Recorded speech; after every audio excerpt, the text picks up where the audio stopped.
warahmatullahi wabarakatuh. Waalaikumsalam warahmatullahi wabarakatuh. Selamat siang semuanya. Siang, Bu. Gimana kabarnya hari ini? Sehat? Sehat. Alhamdulillah. Sebelum kita memulai pembelajaran, mari kita berdoa sesuai dengan keyakinan masing-masing. Doa mulai. Doa selesai. Oke, baik anak-anak. Apa ada yang tidak masuk hari ini? Hadir semua, Bu. Wah, sungguh semangat ya hari ini. Semangat. Oke. Sebelum Ibu masuk ke mata pembelajaran kita pada hari ini, Ibu mau tanya nih ke kalian. Kalian pernah nggak sih datang ke pasar tradisional? Pernah. Pernah? Beli apa tuh? Beli sayur. Beli sayur, beli sepatu, baju, beli baju. Lalu di mana? Di mana tempatnya? Tempat pasar tradisionalnya? Di pasar Legi. Di pasar Legi. Di pasar Bandung. Pasar Bandung. Pasar Cukil. Pasar Cukil. Oke, bagus sekali. Lalu kalau datang ke supermarket, pernah? Pernah. Beli apa tuh? Beli kebutuhan sehari-hari. Sayur juga. Ya. Lalu sepatu ada nggak di supermarket? Biasanya itu kayak lebih ke kebutuhan pokok. Dari jawaban teman-teman ini nih, ada yang bisa menjelaskan secara garis besar pasar itu apa sih? Ada yang bisa menjawab? Saya Bu. Oke, Mbak Dia, silakan. Yang saya ketahui pasar itu tempat ketemunya penjual dan pembeli. Oke, bagus sekali. Ada yang lain teman-teman? Tidak ada. Oke, terima kasih. Jadi dapat kita ketahui bahwa pasar merupakan tempat interaksi antara penjual dan pembeli untuk melakukan transaksi jual beli barang dan jasa, baik secara langsung atau tatap muka seperti di pasar tradisional yang kalian sebut tadi, pasar Legi, pasar Cukil, seperti itu, maupun tidak langsung atau secara online seperti di marketplace Shopee, Lazada atau apa aja, TikTok Shop, terus Topet. Topedia. oke, bagus, Tokopedia. Jadi merupakan jenis-jenis ya marketplace secara online atau tidak langsung. Selanjutnya ada fungsi pasar. Yang pertama ada fungsi distribusi. Mbak Bella, bisa dibacakan fungsi distribusi? Fungsi distribusi yaitu pasar menyalurkan barang dan jasa dari produsen ke konsumen. Jadi barang bisa sampai ke tangan pembeli dengan lebih mudah. Oke, baik, terima kasih. Jadi intinya fungsi distribusi itu menyalurkan barang kepada siapa? Kepada Konsumen. Biar apa tuh? Biar barang sampai ke tangan pembeli dengan lebih mudah. Oke, baik. Bagus sekali teman semuanya. Oke, selanjutnya. Fungsi yang kedua, ada fungsi pembentukan harga. Pasar menjadi tempat terbentuknya harga barang atau jasa. Jadi di pasar ini kan ada yang namanya penawaran, ada yang namanya apa? Penawaran juga. Permintaan. Terus ada permintaan, harga, penawaran. Dari situ terbentuklah harga. Harga dipengaruhi oleh apa tadi? Permintaan sama penawaran. Bagus. Fungsi yang ketiga, fungsi promosi. Jadi produsen itu dapat memperkenalkan produknya melalui pasar. Melalui apa? Pasar. Oke, yang keempat, fungsi konsumsi. Jadi konsumen dapat memenuhi kebutuhannya. Dari apa? Dari pasar tadi. Kan pasar ada pembeli, ada penjual, ada apa aja? Ada barang, Ada barang, ada harga, ada harga, Alat transaksi. alat transaksi. Berupa apa? Uang kertas. Oke, uang kertas. Apakah uang kertas saja? tidak Apa saja? bisa menggunakan uang digital. Oke, pasar sekarang memang sudah canggih ya. Pakai QRIS ya? Pernah lihat? Pernah. Pakai QRIS? Iya. Oke, bagus. Yang kelima, ada fungsi sosial. Jadi adanya interaksi antara pembeli dan penjual. Itu merupakan fungsi sosial. Ya, selanjutnya ada struktur pasar. Ada dua, Mbak Aida. Apa saja struktur pasar itu?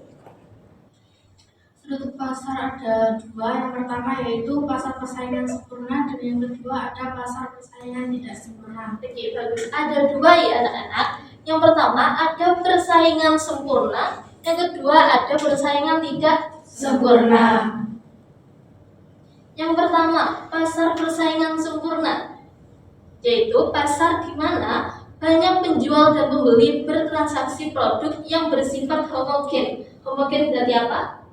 Sama. Sehingga harga ditentukan oleh mekanisme pasar. Mekanisme pasar di sini adalah permintaan dan penawaran tadi ya. Contohnya ada pasar hasil pertanian atau pasar ikan tradisional. Ada lagi nih, ada pasar komoditas primer, yaitu pasar beras, gandum, gula, dan garam seperti itu. Selanjutnya ada pasar persaingan tidak sempurna ini. Jadi ada 4. Yang pertama ada monopoli, oligopoli, monopolistik, dan monosoni. Yang pertama, monopoli. Satu penjual menguasai pasar. Jadi artinya apa? Artinya tidak ada pesaing. Satu yang menguasai pasar. Contohnya apa? PLN. Kenapa PLN disebut sebagai pasar monopoli? Ada yang tahu? Karena tidak ada sumber tegangan listrik lain kecuali PLN. Oke, bagus sekali Mas Irama. Jadi betul ya, PLN merupakan satu-satunya pembangkit listrik ya untuk ke rumah-rumah. Ya. Selanjutnya, oligopoli, yaitu beberapa perusahaan besar menguasai pasar. Contohnya industri mobil. Jadi industri mobil di Indonesia yang paling banyak diminati apa aja teman-teman? Honda, Avanza, Toyota, apa lagi? Yamaha. Oke, bagus sekali. Lalu untuk telekomunikasi, ada apa aja yang menguasai pasar? Ada XL, terus Indosat, terus Telkomsel, Indosat, XL, ya. Selanjutnya, monopolistik itu banyak penjual barang sejenis tapi berbeda merek. Di sini tidak hanya berbeda merek ya teman-teman. Ada perbedaan fiturnya, fitur yang ditawarkan. Contohnya kayak ibu punya sabun nih. Sabunnya ada 2 merek. Yang pertama ada sabun Lux dan yang satunya ada sabun Dettol. Ini kan sama-sama sabun ya. Cuma fitur yang ditawarkan sama atau berbeda? Berbeda. Kalau sabun Lux menawarkan aroma. Aromanya kayak lebih ke vibe-nya keanggunan gitu ya. Kalau Dettol kesehatan, betul sekali.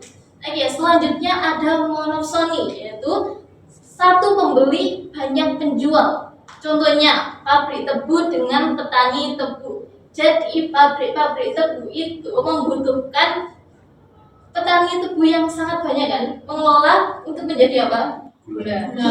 Oke. Jadi butuh banyak sekali petani tebu. Jadi ada petani tebu 1, 2, 3, dan 4 dikumpulkan ke pabrik tebu. Oke. Selanjutnya, biar pembelajaran kita makin seru, Ibu ada satu permainan nih. Namanya adalah matching card. Matching card ini kan berupa kartu ya. Simpelnya kalian disuruh mencocokkan kartu-kartu yang ada di sini. Ibu spoiler ya, di sini ada contoh pasar, ciri-ciri, lalu kekuatan, kelemahan, ya dan kekuatan tadi. ada 4 ya. Sebelum itu ibu mau membagi kelompok dulu. Ada 2 kelompok nih, kelompok A dan kelompok B. Oke, ini mau berhitung dulu atau ibu tunjuk? Ibu tunjuk aja, oke. Untuk kelompok A ada Mbak Aida, Bella, Ira, dan Zahro. Ya, angkat tangan dulu kelompok A. Oke, baik. Terus. Lalu kelompok B ada Mbak Dia, lalu Putri, Ilama, sama Mbak Ilil. Oke, angkat tangan dulu. Oke, sip. Ibu akan membacakan peraturannya dulu ya. Jadi kita kan ada 2 kelompok. Kelompok apa tadi? A dan B. Oke. Jadi nantinya kedua kelompok ini akan berbaris memanjang ke belakang. Jadi kelompok A sebelah kanan, lalu kelompok B sebelah kiri. Oke, nantinya setelah kalian berbaris ini, ibu akan menampilkan suatu gambar, ya, contoh pasar gitu. Lalu kalian disuruh mencocokkan. Jadi kalian harus cari seperti ini.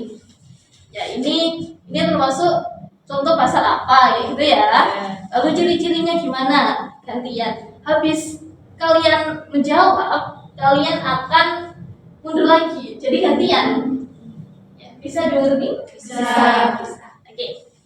Oh iya, agar mempersingkat waktu dan agar lebih seru juga, ibu akan memberi waktu yang lumayan singkat. Ibu akan memberi waktu hanya 3 menit. Ya, siap semuanya? Siap. Tadi materinya ada apa aja? Ada contoh, Ciri-ciri, kelebihan, dan kekurangan. Oke, bagus sekali. Bisa dimulai sekarang? Oke, kelompok A tolong berbaris di sebelah kanan dan kelompok B berbaris sebelah kiri. 3 menit ya. Siap? Siap. Siap kelompok A dan B? Siap. Oke. Waktu dimulai dari sekarang.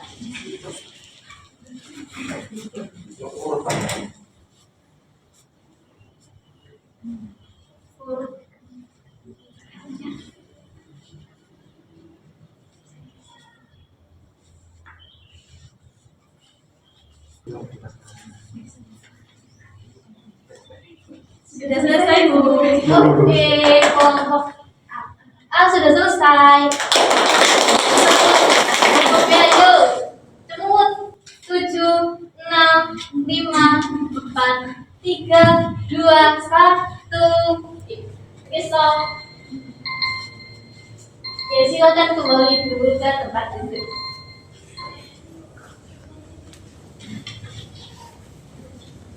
Oke, jadi ini adalah hasil dari kelompok A dan B ya. Dan tadi kelompok A menjawab lebih cepat ya. Tepuk tangan untuk kelompok A.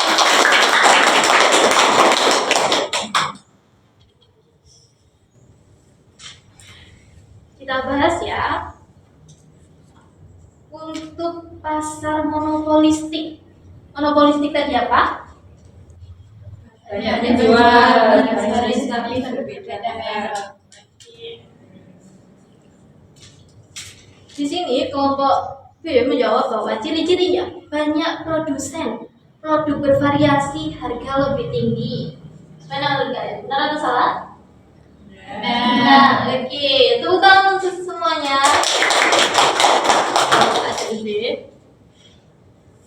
Lalu untuk kelompok A ini ada pasar oligopoli. Apa tuh oligopoli? Beberapa perusahaan besar menguasai pasar. Ini ciri-cirinya ada beberapa perusahaan besar, harga saling mempengaruhi. Benar atau salah? Benar. Baik, benar sekali. Tepuk tangan semuanya. Oke, karena ini permainannya siapa yang selesai lebih cepat, ya. dari kelompok A. Oke, dari materi hari ini ada yang ingin ditanyakan?